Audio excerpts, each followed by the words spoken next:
Ai kia ora whānau, ko laki ahau. Wero tuarima whare tāpere challenge. For my challenge, I just want to bring in my family, my daughter Ricky Lee, my moko Ribbon, and my son Harley. So for today, it's supposed to be whare tāpere. It was room of entertainment, or the entertainment room. We got no costumes, so we're just gonna have a bit of a waiata. And before we do, I just want to send our love and our prayers out to the whānau pani, Whaia Maria, I think Dan. I just from Te Umu Ariki's live video. I just want to awhi that video, and yeah, just send out our love and our support to you guys. Kia kaha. God bless, eh?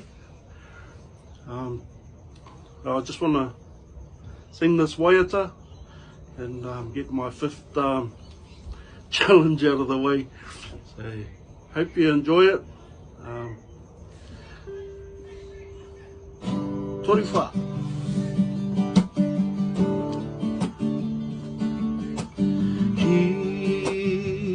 Kia koe te tau aku mihi. Hey. Oho koe haere, koe ki hea.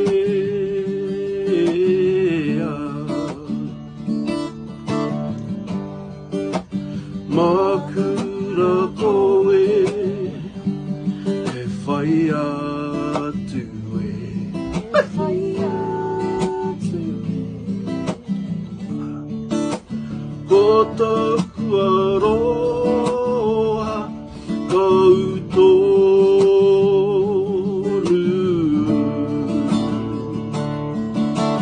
Te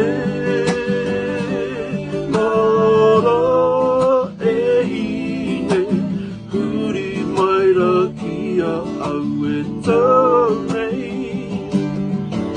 Hei, utanga atu te pō.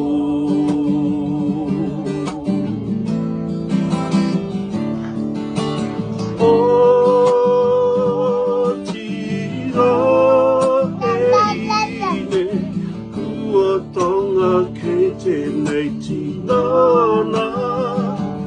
Aue, ki te aroha e ipo.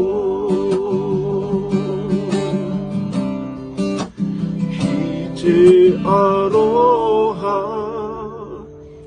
e ipo.